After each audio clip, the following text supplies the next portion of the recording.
Hey everyone, welcome back to my channel. Today I'm sharing my process of making a coloring page in Adobe Illustrator.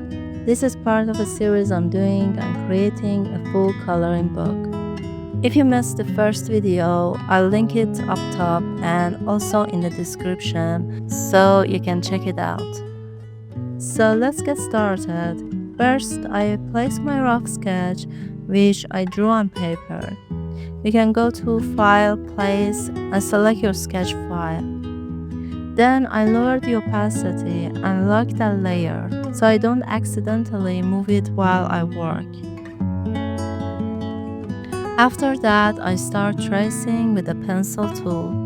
Personally, I love when my lines are smooth and clean, so I usually increase the smoothness setting while I draw.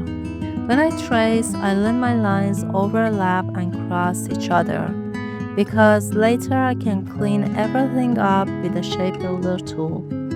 Honestly, I only use a handful of tools when I work in Illustrator. The pencil tool, Shape Builder, and Direct Selection tool are the ones I reach for most often. Every now and then, I also use the Width tool to adjust line thickness. The theme of these pages is cute animals surrounded by flowers, leaves, and other floral elements, plus a positive word.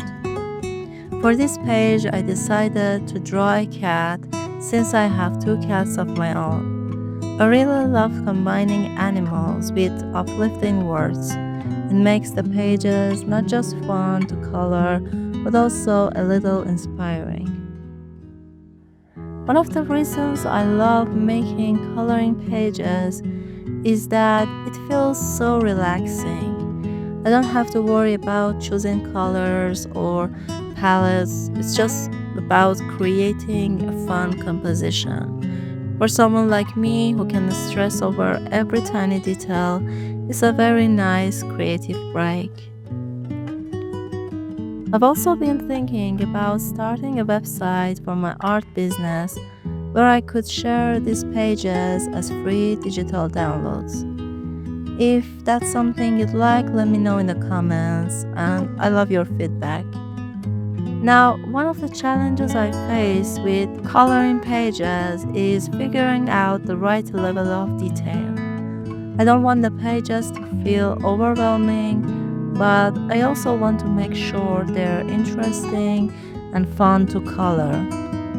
Do you prefer simpler pages with bigger open spaces, or do you enjoy pages that are a bit more detailed? I'm also realizing I need to think about element size since tiny details can be hard to color, and also line thickness too. Maybe in future videos, I'll refine some of these things and share what I've learned.